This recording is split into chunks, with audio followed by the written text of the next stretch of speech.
우리 주제표와 예배 캠페인 같이 하겠습니다. 복음의 사람 예배자로 살게 하소서. 우리는 가정의 예배자입니다. 우리는 영적 예배자입니다. 우리는 삶의 예배자입니다. 아멘. 이번 주 묵상 말씀 요엘서 2장 28절 세 번 같이 하겠습니다. 그 후에 내가 내 영을 만민에게 부어주리니 그 후에 내가 내 영을 만민에게 부어주리니 그 후에 내가 내 영을 만민에게 부어주리니 아멘. 자, 오늘부터 우리가 로마서 말씀을 우리 묵상하게 됩니다. 오늘 본문은 로마서 2장 1절에서 16절까지 말씀입니다. 자, 오늘 본문을 통해서 모두가 심판의 대상이다 하는 제목으로 우리 말씀의 은혜를 같이 나누겠습니다. 자, 로마서는 사도 바울이 로마 교회에 보내는 편지입니다. 사도 바울이 로마 교회에 가기 전에 이미 로마 교회가 세워져 있었습니다. 누가 로마 교회를 세웠는지는 정확하게 알 수 없습니다. 추측하기는 아마도 오순절 마가다락방 성령 강림 사건을 통해서 복음을 전해들은 그런 디아스포라 유대인들과 헬라인들, 그들이 로마로 돌아가서 교회 공동체를 세웠을 것이다, 이렇게 생각들을 합니다. 자, 사도 바울은 지금 이제 3차 전도 여행 중에 고린도에서 로마서를 썼을 것으로 생각을 합니다. 사도 바울은 로마 교회를 방문하기에 앞서서 그들에게 편지를 보내서 복음에 대해서 설명을 합니다. 그리고 이제 최종적인 목적은 이제 스페인으로 가고자 하는, 스페인 선교를 가고자 할 때에 로마 교회를 갈 테니 스페인 선교에 대해서 잘 후원해 달라라는 이제 부탁을 하기 위한 내용도 있어요. 근데 전체적으로 로마서는 복음을 논리적으로 체계적으로 잘 설명을 해놨습니다. 그래서 성경을 반지로 비유한다면 많은 사람들이 로마서는 반지의 보석과 같다라고 말할 정도입니다. 자, 하나님은 우리가 생각하는 것처럼 당연히 은혜의 하나님, 자비로우신 하나님, 인애가 많으신 하나님, 노하기를 더디하시는 하나님이시지만 그에 앞서서 공의의 하나님이시고 진리의 하나님이십니다. 그래서 죄에 대해서 반드시 진노하시고 심판하십니다. 그것은 하나님의 사랑이 없으신 게 아니에요. 하나님의 공의로운 속성입니다. 죄에 대해서는 반드시 진노하시고 심판하시게 돼요. 그래서 이 복음을 설명하는 데 있어서 로마서는 1장 18절부터 사람의 죄를 다룹니다. 특히 로마서 1장 18절에서 32절까지에서는 일반적인 모든 사람들의 죄, 여기에 대해서 하나님의 진노가 임할 것을 경고를 하고 있습니다. 네, 로마서 1장 18절에서 20절까지 말씀을 한번 같이 읽어보겠습니다. 하나님의 진노가 불의로 진리를 막는 사람들의 모든 경건하지 않음과 불의에 대하여 하늘로부터 나타나나니 이는 하나님을 알만한 것이 그들 속에 보임이라. 하나님께서 이를 그들에게 보이셨느니라. 창세로부터 그의 보이지 아니하는 것들 곧 그의 영원하신 능력과 신성이 그가 만드신 만물에 분명히 보여 알려졌나니 그러므로 그들이 핑계하지 못할지니라. 아멘. 자, 요즘에는 모든 것을 상대적인 기준으로 얘기를 합니다. 그리고 더 나아가서는 아무도 선과 악의 절대적인 기준을 말할 수 없다, 그런 것은 없다, 이렇게 주장하는 사람들도 많아지고 있어요. 그러나 분명히 하나님이 심판자이시고 하나님이 선악을 판단하는 기준이십니다. 하나님은 경건하지 않음과 불의에 대해서 진노를 하세요. 그러니까 요즘 세상 어떻습니까? 하나님이 경건하지 않다고 하는 것에 대해서 우리의 자유다, 인권이다, 문화다, 이렇게 얘기를 하는 거예요. 불의에 대해서도 다 저마다 각자 다른 기준으로 옳다고 주장들을 하는 겁니다. 그러나 하나님은 경건하지 않음과 불의에 대해서 반드시 진노하시고 심판하신다 그랬어요. 사람들은 복음을 내가 못 들었기 때문에 그렇다라고 변명할 수도 있습니다. 그러나 여기서 뭐라고 말합니까? 하나님의 능력과 신성이 모든 만물에 분명히 보여 알려졌다. 그래서 하나님이 없다라고 몰랐다고 핑계할 사람이 없다. 이렇게 얘기를 합니다.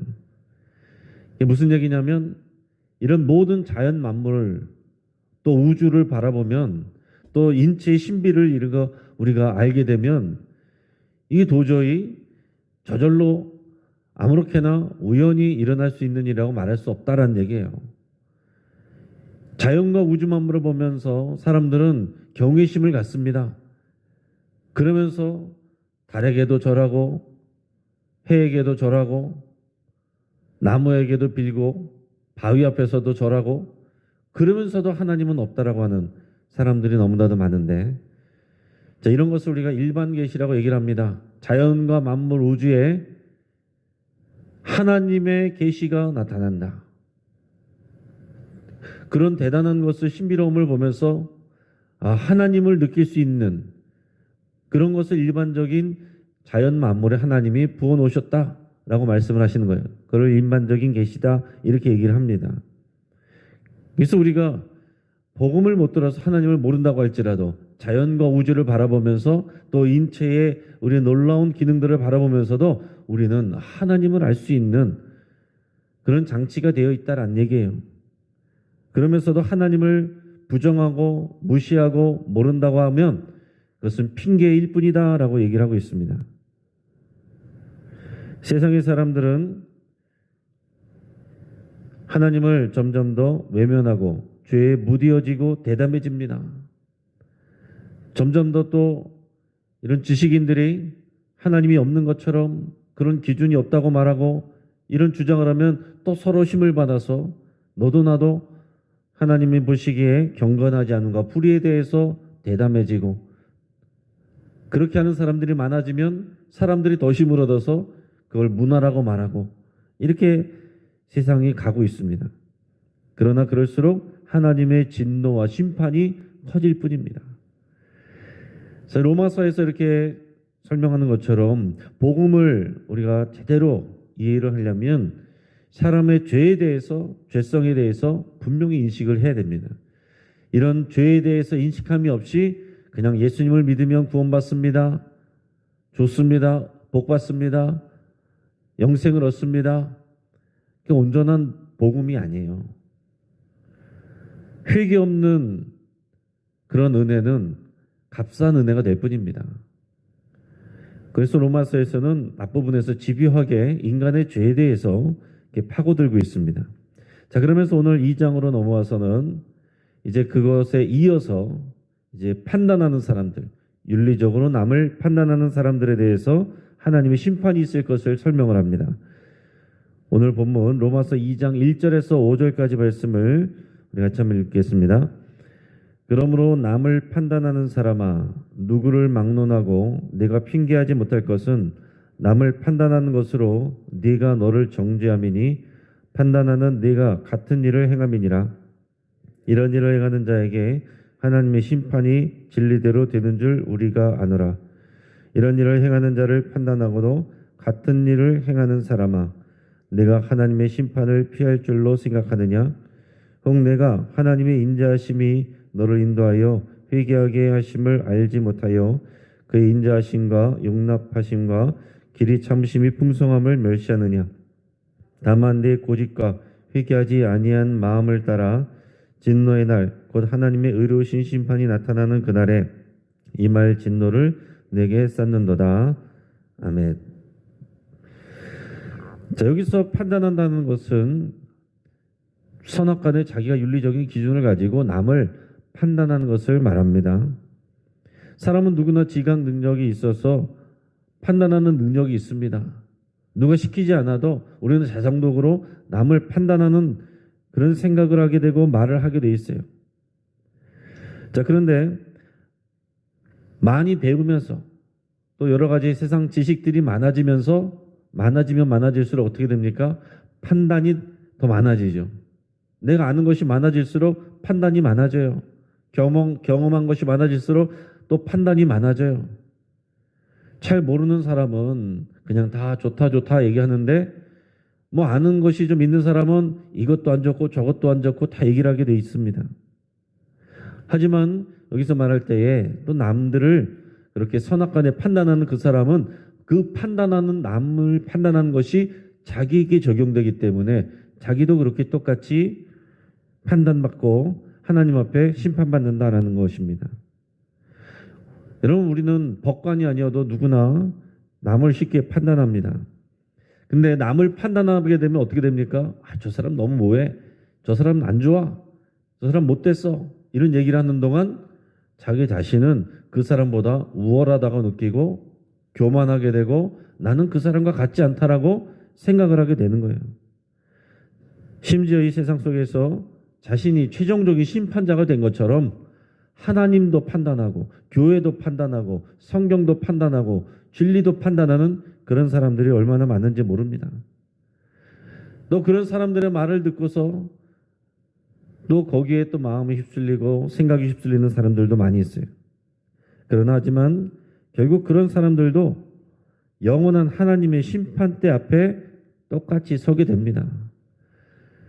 이 땅에서 법 체계가 있고 사람이 결국은 사람을 누군가를 판단을 하기 때문에 또 법관들을 세웁니다.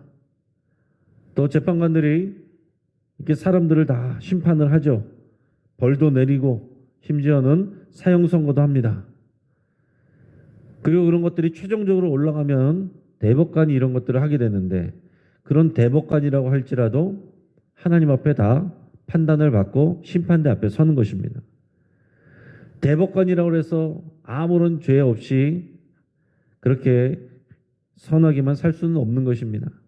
하나님이 오실 때 모든 사람은 죄인인 거예요. 자, 남을 판단하는 사람, 남을 판단을 많이 하는 사람은 자기 자신을 의롭게 여기고 교만하게 되는 사람이기 때문에 그런 사람은 회개를 잘 안 합니다. 그러한 고집과 회개하지 않는 마음, 이것을 따라서 하나님의 의로우신 재판이 마지막 날에 분명히 있을 것이다 라고 이렇게 설명을 하고 있습니다.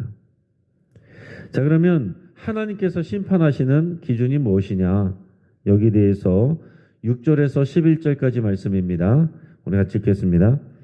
하나님께서 각 사람에게 그 행한 대로 보응하시되 참고 선을 행하여 영광과 존귀와 썩지 아니함을 구하는 자에게는 영생으로 하시고 오직 당을 지어 진리를 따르지 아니하고 불의를 따르는 자에게는 진노와 분노로 하시리라. 악을 행하는 각 사람의 영에는 환난과 권고가 있으리니 먼저는 유대인에게요 그리고 헬라인에게며 선을 행하는 각 사람에게는 영광과 존귀와 평강이 있으리니 먼저는 유대인에게요 그리고 헬라인에게라. 이는 하나님께서 외모로 사람을 취하지 아니하심이라. 아멘. 자, 하나님께서 사람들을 심판하시는 근거는 그들의 행함이다라고 그랬어요. 하나님은 그 사람이 행한 대로 보응하신다는 거예요. 여러분, 세상에서 많은 사람들이 인과응보를 얘기를 하는데 그러나 현실에서 그 인과응보의 원리를 부정하는 사람들이 많습니다.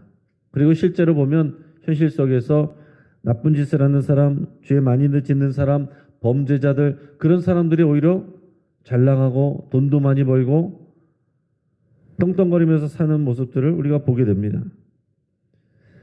그런 것 때문에 오히려 시험에 들고 속상해하는 그런 사람들이 많이 있어요. 그러나 결국 그들도 하나님 앞에서 모두 심판을 받게 됩니다. 그들의 행위가 낱낱이 하나님 앞에 밝혀지게 되고 드러나게 되고 심판을 받게 된다는 거예요. 그래서 반드시 참고 선을 행하여 영광과 존귀와 썩지 아니함을 구하는 자에게는 영생을 주신다 그랬습니다. 여러분, 우리 그리스도인들은 눈앞에 보이는 것 쫓아가는 사람들이 아닙니다. 보이지 않는 영원한 것을 우리가 가치 있는 것으로 알고 쫓아가는 사람. 그래서 이 땅에서 인내하며 어려운 가운데서도 참고 인내하며 어떠한 상황에서도 선을 행하는 사람, 하늘의 상급을 생각하면서 그 선을 행하는 사람이 하나님 앞에 칭찬을 받고 영생을 받는다. 이렇게 설명하고 있습니다. 우리의 믿음은, 그리스도인들의 믿음은 행함으로 나타나게 되어 있습니다.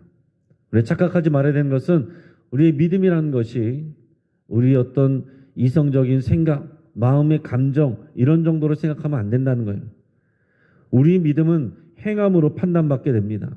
입으로는 내가 믿습니다, 믿습니다 해도 행함으로는 다르게 행하고 있다면 그것은 믿는 것이 아니다라는 얘기죠. 믿으면 그렇게 행하는 것이 믿음이에요. 어제 평양 대부운동 얘기했을 때에 하나님 앞에서 회개했으면 그 회개한 대로 가서 그렇게 살았어요. 자기의 죄인 것들을 끊어버리고 자기 삶을 바꿨습니다. 그게 회개예요. 그게 믿음입니다.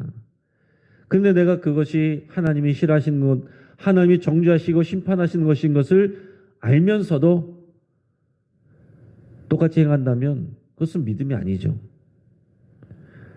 또한 반대로 당을 지어서 진리를 따르지 아니하고 불의를 따르는 자에게는 하나님의 진노와 분노가 임하게 된다 그랬습니다. 그 당시에 로마 교회는 또 유대인 그리스도인들과 헬라인 그리스도인들 사이에 좀 이렇게 갈등이 있었던 것으로 이렇게 알려져 있습니다. 그 안에서 이미 갈등이 있고 싸움이 있었어요. 그래서 당을 지어서 진리를 따르지 아니하고 불의를 따르는 자들, 교회 안에서뿐만이 아니라 또 교회 밖에서도 불의를 따르는 자들, 진리를 따르지 아니하는 사람들, 그러면서도 그룹을 지어서 그것이 옳다고 하는 사람들, 그 사람들에게 하나님의 진노와 분노가 임하게 된다라고 말합니다. 하나님의 심판은 외모로 차별함이 없으시다라고 그랬어요. 외모로 차별함이 없으시다. 겉으로 볼 때는 야, 저 사람은 누가 와도 선한 사람이야. 법 없어도 살 사람이야. 그러나 하나님 앞에서는 모두가 그 삶의 행함이 낱낱이 다 판단받고 심판받는다는 거예요. 우리가 볼 때 저 사람은 선한 것 같고 돈 있는 사람은 괜찮을 것 같고 현실에서는 그렇지만 하나님 앞에서는 아무런 차별 없이 하나님의 심판과 진노 앞에서는 모두가 다 평등하다라는 것을 얘기합니다. 하나님 없이 나름대로 선을 행한다고 할지라도 오늘 여기서 말하는 선과 악의 기준은 하나님이십니다. 우리 자칫 오해하면 하나님 없이 선을 행하면 그런 구원을 받느냐 이런 생각을 할 수 있어요. 저렇게 선하게 선을 행하면서 사는 사람들, 그런데 하나님은 알지 못해요. 예수님을 믿지 않습니다. 그런 사람들은 선을 행하고 교회 다니는 사람들 저 악을 행하는데 그럼 누가 구원을 받습니까? 다 똑같이 하나님 앞에서 판단을 받습니다. 그리스도인들의 죄는 우리가 계속 회개하면서 하나님 앞에 겸손하게 나가야 되는 것이고, 그러나 우리는 예수 그리스도의 피로 용서를 받습니다. 그러나 그런 피로 용서받는 사람이 받지 않는 사람이 자기 나름대로 선을 행한다고 해도 그런 선이 아니라 그런 선으로 구원을 받는 것은 아닙니다. 여기서 말하는 선은 하나님과의 관계 안에서, 하나님의 의로움의 관계 안에서 판단받는 그런 선을 얘기를 하는 거예요. 자, 그 다음에는 하나님께서 유대인들에 대한 심판도 말씀을 하십니다. 우리 12절 13절 우리 같이 읽겠습니다. 무릇 율법 없이 범죄한 자는 또한 율법 없이 망하고 무릇 율법이 있고 범죄한 자는 율법으로 말미암아 심판을 받으리라. 하나님 앞에서는 율법을 듣는 자가 의인이 아니요 오직 율법을 행하는 자라야 의롭다 하심을 얻으리니. 아멘. 자, 유대인들은 하나님께 율법을 받았습니다. 그 율법의 기준에서 그 사람들을 하나님이 판단하신다라고 그랬어요. 그럼 율법을 받지 않은 사람들, 이방인들, 그런 사람들은 어떻게 하느냐? 그런 사람들은 또 자신들의 판단 받는 기준이 하나님께 있습니다. 그 전에 있어서 지금 유대인들에 대해서 얘기를 하면서 유대인들은 율법을 받았기 때문에 율법을 통해서 하나님이 그들을 판단하신다라고 그랬어요. 자, 율법은 듣는 것으로 의로운 것이 아니고 율법을 행하는 자가 의롭다라고 그랬습니다. 하지만 어떤 유대인도 율법을 행함으로 완전히 의롭게 되는 사람이 있을 수가 없어요. 그래서 새로운 의가 필요한 것이고 하나님이 그 새로운 의를 주셨는데 그것이 복음이고 예수 그리스도이고 그것이 하나님의 의입니다. 그래서 구약시대는 율법을 지켜서 행하여 우리가 의롭게 되는 것이라면 이제 우리가 받은 새 언약 시대의 새로운 의는 이것은 예수님을 믿어서 우리가 의롭게 되는 그런 새로운 하나님의 의예요. 자, 이어서 우리 14절에서 16절까지 말씀도 같이 읽겠습니다. 자, 시작. 율법 없는 이방인이 본성으로 율법의 일을 행할 때에는 이 사람은 율법이 없어도 자기가 자기에게 율법이 되나니 이런 이들은 그 양심이 증거가 되어 그 생각들이 서로 혹은 고발하며 혹은 변명하여 그 마음에 새긴 율법의 행위를 나타내느니라. 곧 나의 복음에 이른 바와 같이 하나님이 예수 그리스도로 말미암아 사람들의 은밀한 것을 심판하시는 그날이라. 아멘.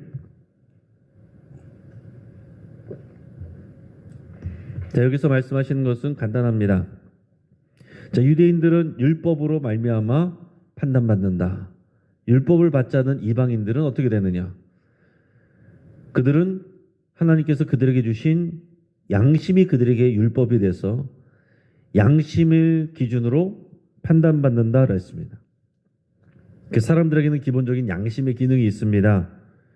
그래서 율법을 몰라도 하나님의 뜻이 무엇인지 나는 몰랐다라고 할지라도 기본적으로 사람들에게 주어진 그 양심이 그 사람에게 판단의 기준이 된다는 거예요. 그러니까 유대인들도 이방인들도 결국 하나님 앞에서 모두가 다 판단을 받는다. 심판을 받는다. 모든 죄는 심판받는다. 하나님의 진노가 임한다. 그것을 지금 말씀하고 있는 겁니다. 자, 이제 정리합니다.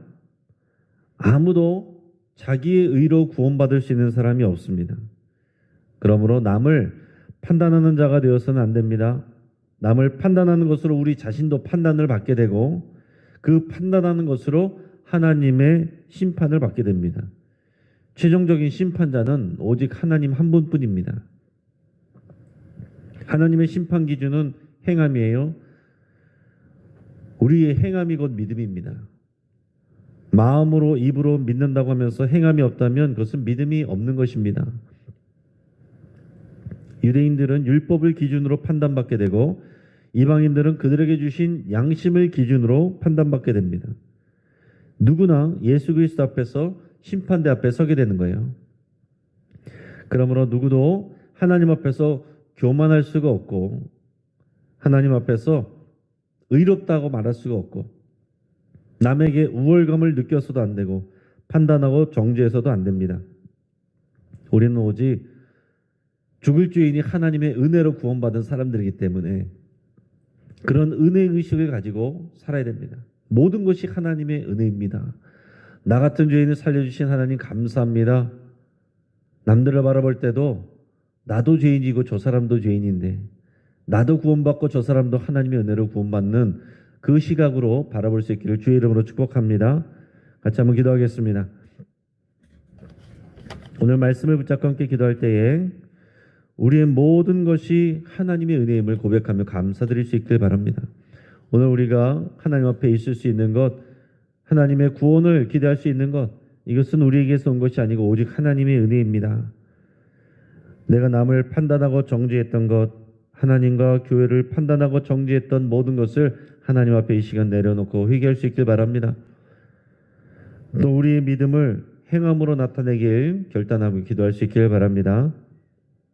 우리 입으로만 생각으로만 우리가 믿는 것이 아니라 우리의 행함으로 실천하는 우리의 진짜 믿음이 되겠습니다. 그렇게 여러분 결단하시고 우리 각 가정들을 위해서 기도하시면서 우리 사랑하는 가족들이 하나님의 심판과 진노를 분명히 알기를, 그래서 하나님을 경외하고 두려워할 줄 알기를 위해서 함께 기도하겠습니다. 우리 오늘 장례가 있습니다. 고 김영현 우리 집사님, 우리 김면식 권사님 남편 되십니다. 우리 김영현 집사님이 어제 95세 일기로 하나님의 부르심을 받았습니다. 그래서 어제 저녁에 강남 성모병원 장례식장 6호실에 빈소가 마련이 돼서 우리 교회장으로는 우리가 치르지 아니하고, 그래서 오늘 교회에서 위로 예배로 오전 10시 반에 출발하게 됩니다. 우리 하나님의 위로가 유족들에게 임하기를 위해서 여러분 같이 간절히 기도해 주시길 바랍니다. 그리고 오늘까지 연휴인데 연휴 기간 동안 우리 성도님들의 신앙이 흐트러지지 않고 주님과 동행할 수 있기를 위해서 함께 기도하겠습니다. 이 시간 주여 한번 부르짖고 합심해서 함께 기도합니다. 주여